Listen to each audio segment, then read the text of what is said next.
Welcome. You're listening to the Malcontent News Russia-Ukraine War podcast, the show that cuts through the fog of war and updates you about the ongoing conflict in Ukraine. With your host, Linnea Hubbard. Don't forget to like, comment, and subscribe on Apple Podcasts, Spotify, and Google Podcasts. I'm Linnea Hubbard, and today is Thursday, March 9th, 2023. It's been 3,298 days since Russia occupied Crimea on February 27, 2014, and 379 days since the large-scale invasion of Ukraine began. Today's podcast looks at what happened yesterday in the Russia-Ukraine war. The Malcontent News Russia-Ukraine War Report is compiled by our team from around the world. Today's report includes information from direct contacts in Ukraine and their proxies, Russian Ministry of Defense reports, the General Staff of the Armed Forces of Ukraine reports, operational commands north, south, and east of Ukraine, open source intelligence, our in-house team of analysts and geolocation experts, and pro-Ukrainian and pro-Russian mill bloggers and social media accounts with a track record of trying to be accurate. We have one mission: to report the truth, because the truth matters.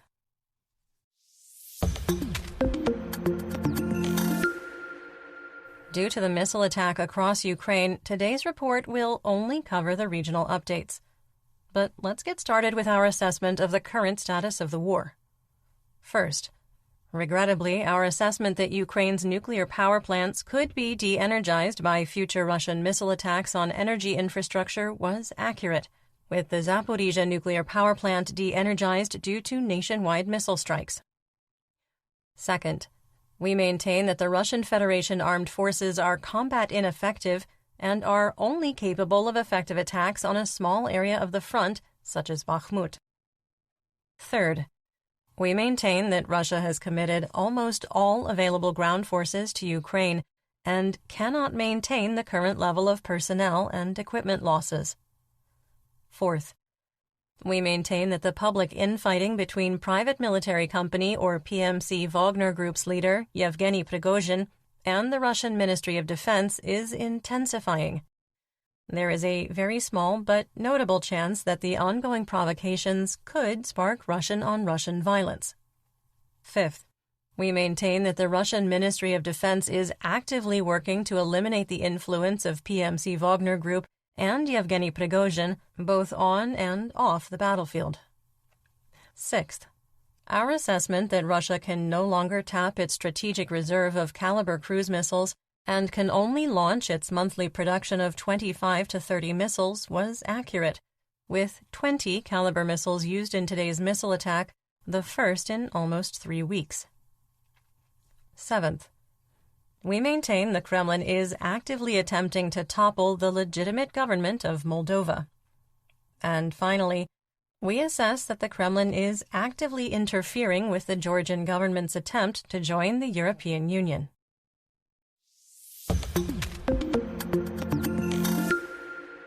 Let's get some regional updates, starting with Kharkiv.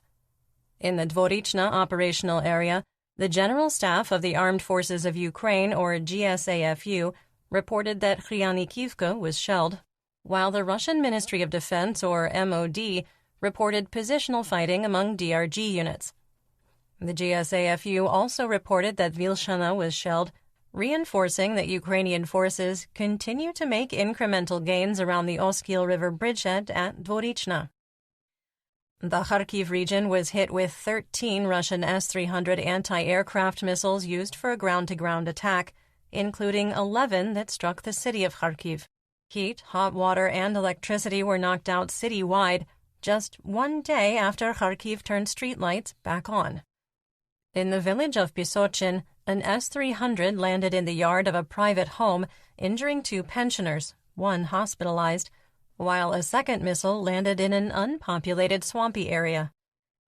In Slobozhansk, a vegetable processing plant and commercial greenhouse were struck. Moving on to the Donbas region in Luhansk. Fighting continues to be light and limited to positional battles. There continues to be very little activity in the Svatova operational area. The GSAFU reported that Russian forces shelled Novoselivsk, while the Russian MOD reported positional fighting among reconnaissance units. Luhansk Oblast administrative and military governor Serhiy Haidai reported that Russian forces attempted to advance on Stelmachivka and were unsuccessful. In the Kremina operational area, positional fighting between squad and platoon-sized units continued in the forests and tree lines near the settlements of Ploshanka, Makiivka, and Nevske. The Russian MOD reported that Ukrainian positions in Chervonopolpivka were shelled. Positional fighting continued in the forested areas south and west of Kremina. There was conflicting information from Russian sources about Dibrova, with the Russian MOD reporting that Ukrainian forces in and near the village were shelled. In contrast, mercenary mill blogger Wargonzo reported that Russian troops launched a successful offensive in the direction of Torske. Yesterday was the 305th day of fighting for control of Bilohorivka, the one in Luhansk, with Russian forces attacking throughout the day after pausing operations for part of the day on March 7th. Someone with Wargonzo might be a podcast listener, declaring the Russian offensive was the, quote, traditional attack. If so, Привет, Wargonzo. Our assessment is unchanged from yesterday. You can find it around minute 6 or 7 in yesterday's episode, and we continue to observe the activity on this axis.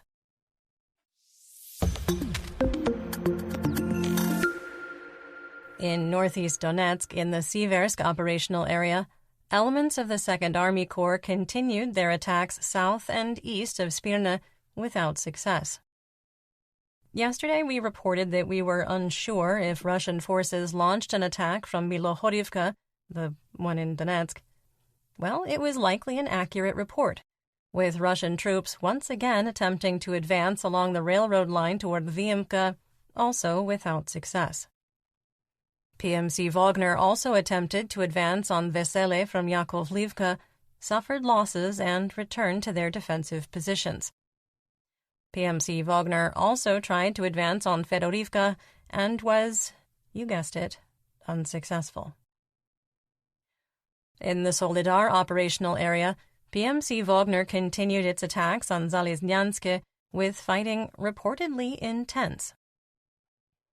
In the Bakhmut operational area, Ukrainian forces pushed Russian forces back to the north and southwest, while PMC Wagner made some gains to the city's northwest. Ukraine also stabilized the T-506 highway ground line of communication, called a GLOC, that's a supply line, reopening the critical and paved GLOC. Assessment here? The situation remains very fluid and could change quickly. Northwest of the city, PMC Wagner continued attempts to advance on Orikhovo-Vasilivka.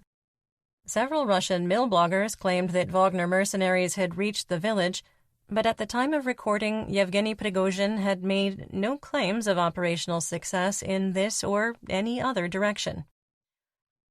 PMC Wagner and Russian forces continued to launch repeated attacks on Dubovo-Vasilivka after being pushed back from Bogdanivka. Mercenaries with Wagner had reached the western part of Dubovo-Vasilivka. Russian attempts to advance out of Birchivka between the Birchivske Reservoir and Yehidne were repulsed. On the T-506 highway GLOC, Ukrainian combat engineers built a temporary bridge in Chromova, replacing the one destroyed when Russian artillery set off placed charges over the weekend. The bypass route to the west of the crossing is still intact.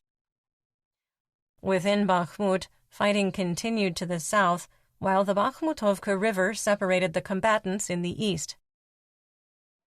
Our favorite FSB colonel, convicted war criminal, Kremlin pariah, and failed Mobik, Igor Strelkov-Girkin, wrote he believes that Russian forces will ultimately capture Bakhmut, but it won't matter. He roasted Russian Minister of Defense Sergei Shoigu and Prigozhin, writing, quote, Prigozhin and Shoigu happily informed the population of the Russian Federation that they managed to take half of Bakhmut.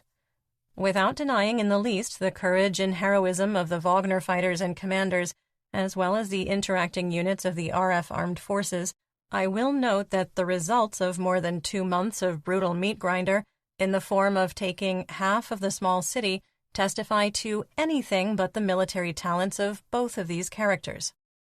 Unfortunately, I express confidence that after the final capture of the city, the offensive will come to nothing in front of the next fortified areas of the enemy, he means Ukraine, erected during the time Bakhmut and Soledar were storming."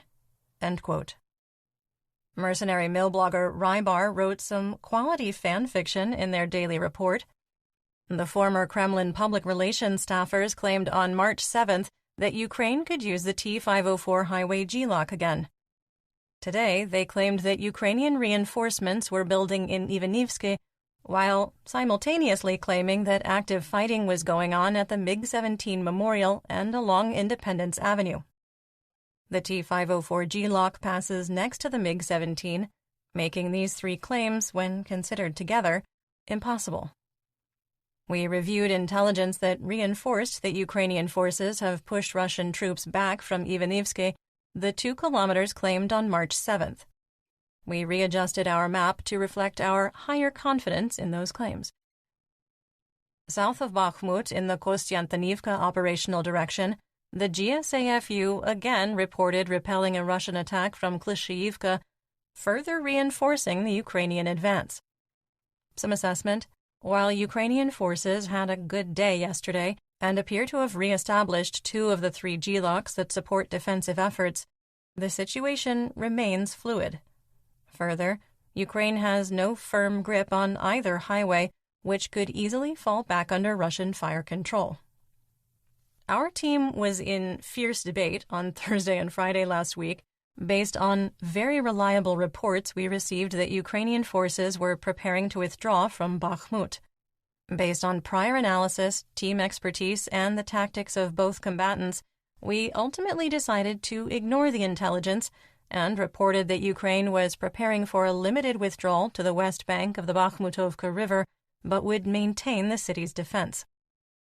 Collectively, we are surprised that Ukraine has been able to improve its situation as much as it has in the last 72 hours, and its ability to resupply the garrison. We maintain that Russian forces will continue to do everything short of using chemical, biological, radiological, or nuclear, that's CBRN, weapons to capture Bakhmut. You're listening to the Malcontent News Russia-Ukraine War Podcast. Our team of journalists, researchers, and analysts is funded by readers, listeners, and viewers just like you. To support independent journalism, please consider becoming a patron. You can find us on patreon.com/Malcontent News.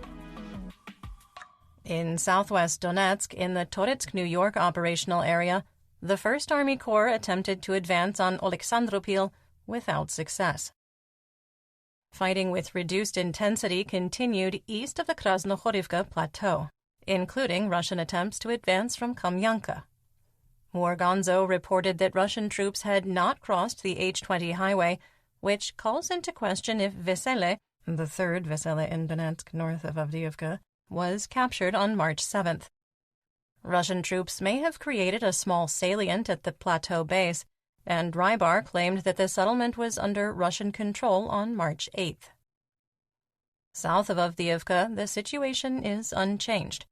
Russian troops continued trying to push west out of Vodyana along the northern edge of Pervomayske and north toward Sieverne while defending their existing positions. Rybar claimed that Russian troops had advanced to the, quote, landing, and were fighting for control of the heights north of Vodyana. But we've had that area under Russian control for weeks. Russian mill bloggers have claimed territorial gains in areas they already control when progress has bogged down. Wargonzo reported that the 1st Army Corps made a head-on attack on Ukrainian defenses in Avdiivka from Spartak with no success.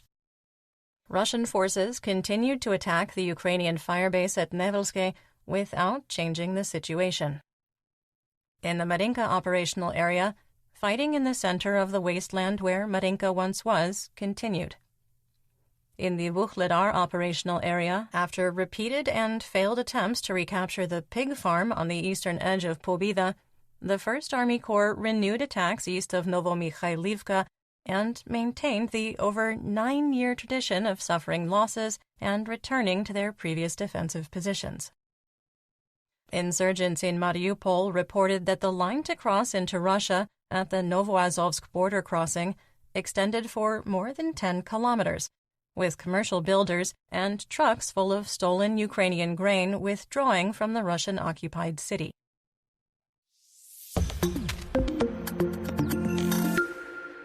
Moving on to Zaporizhia.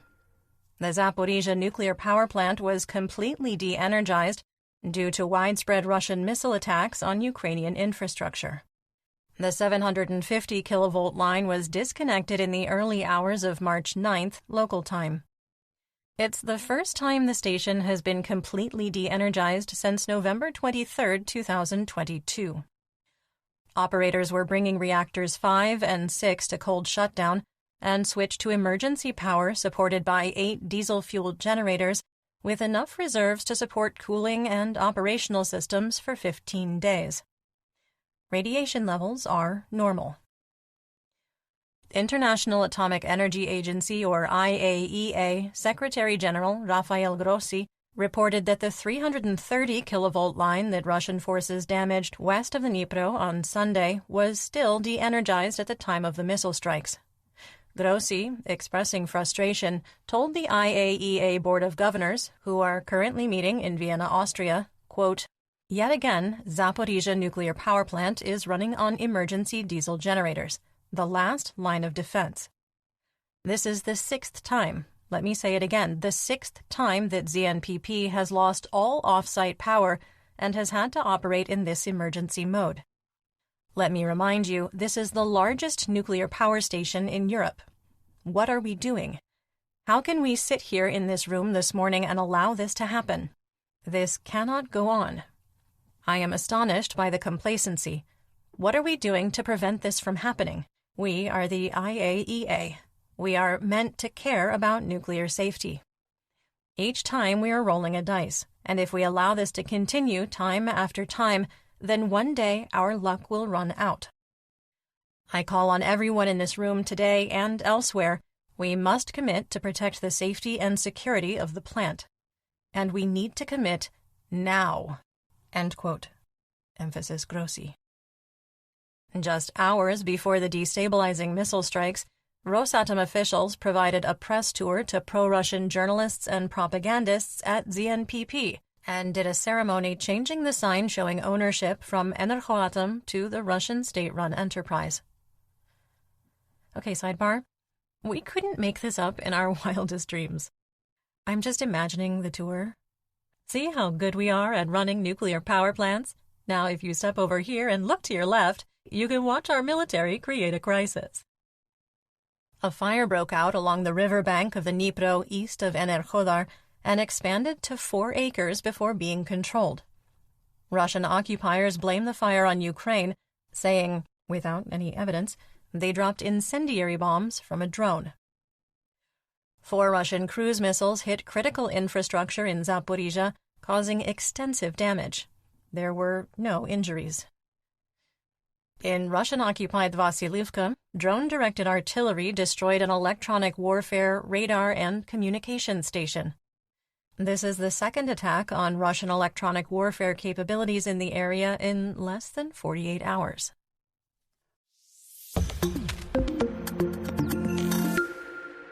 In the Black Sea, Crimea, Mykolaiv, and Odessa region, Operational Command South, or OCS, reported 9 Black Sea Fleet vessels on patrol with no missile carriers after yesterday's attack. 4 vessels, 2 frigates, and 2 Kilo-class submarines launched 20-caliber cruise missiles at Ukraine. Odessa was hit with 2 Russian cruise missiles, which damaged multiple power lines and transmission towers. Parts of the region were without power as Ukrainian energy company DTEK worked on making repairs. In western and central Ukraine, in Kherson, Russian and Ukrainian forces traded artillery strikes across the Dnipro. Russian forces carried out 86 fire missions, firing 434 artillery shells, mortars, Grad and Smerch rockets indirect tank fire, and drone-delivered IEDs. The city of Kherson was shelled 7 times, targeting the residential areas. 1 civilian was killed and 3 more wounded during the attacks. This morning, a Russian artillery strike on the Kherson bus stop killed 3 and wounded 2. One of the deceased was in a nearby store and was struck by flying shrapnel, killing them instantly. Russian-occupied Holopristan was shelled, and DRG units increased fighting for control of Big Potemkin Island, south of Kherson. Dnipropetrovsk Oblast Administrative and Military Governor Serhiy Lysak reported that Russian artillery strikes, Grad rocket attacks, cruise missile and Iranian-sourced Shahed-136 kamikaze drone strikes killed 1 person and wounded 2. Missiles struck Dnipro, Kryvyi Rih, and Pavlograd rayons, damaging multiple energy infrastructure facilities and causing fires in industrial areas. Ivano-Frankivsk Oblast Administrative and Military Governor Svetlana Onischuk reported that a Russian cruise missile hit an energy infrastructure facility but did not provide any other information in order to maintain operational security. In the Kirovohrad Oblast, an Iranian-sourced Shahed-136 kamikaze drone struck an infrastructure facility in the Kropyvnytsky rayon. At the time of recording, no additional information was available. A cruise missile also hit civilian infrastructure in the Vinnytsia Oblast. In the Lviv Oblast, 5 people were killed in Velika Vilshanitsia when debris from a Russian cruise missile struck a residential area, obliterating houses. The bodies of 2 men and 3 women have been recovered, and 1 person is reported as missing. Critical energy infrastructure in the Zhytomyr Oblast was hit by a cruise missile, knocking out power to 150,000 people. At the time of recording, the facility was still on fire. In north and northeast Ukraine, according to Mayor Vitaly Klitschko, 3 people were wounded by missile strikes in the Vidubichi, Holosievsky, and Sviatoshinsky districts in Kyiv. With up to 6 Kinzhal hypersonic air-to-ground missiles causing a massive fire at the facility. In the Sumy Oblast, Shostka was hit by 3 missiles, destroying a business and damaging residential buildings. At the time of recording, no casualties were reported.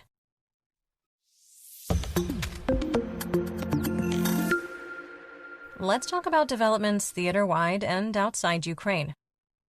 Ukrainian officials reported 81 missiles, including S-300 anti-aircraft missiles used for a ground attack, and 8 Iranian-sourced Shahed-136 kamikaze drones were used in yesterday's attack, which appeared to have exclusively targeted civilians and civilian infrastructure. The General Staff reported that Russian forces used almost every available missile in its inventory. If you are interested in that information, or if you just like lists, it is in our full situation report on Patreon. Ukrainian air defenses had 48 valid targets, shooting down 34. Additionally, 8 guided cruise missiles were disabled using electronic warfare, and air defenses brought down 4 Shahed-136 drones. Ukrainian air defenses had a 72% success rate against viable targets, which is a subpar performance compared to previous attacks. There were social media reports that Russian cruise missiles violated Moldovan airspace, which the Moldovan government denied. The IAEA reported that the South Ukraine nuclear power plant lost connection to power lines but could maintain off-site power. The Khmelnytsky and Rivne nuclear power plants were not directly impacted but had to make adjustments to prevent overloading the power grid. The self-declared security minister of the unrecognized Republic of Transnistria claimed that an assassination attempt on Kremlin puppet Vadim Krasnoselsky and the other so-called leaders of Transnistria was foiled. Local officials claim the Security Service of Ukraine, or SBU, was behind a plot to plant an 8-kilogram IED with nuts and bolts as shrapnel in a Land Rover SUV. It is alleged that Vyacheslav Kiznichin, a Transnistrian national, was behind the plot under the direction of the SBU. And that's what we know. Join me again tomorrow for more updates. Until then, stay safe, everyone. You've been listening to the Malcontent News Russia-Ukraine War podcast. To help keep us independent, please consider providing financial support by becoming a patron. Want on-demand news in your hand? Download the Google News app and make Malcontent News one of your favorites to receive breaking news updates. Thank you for listening.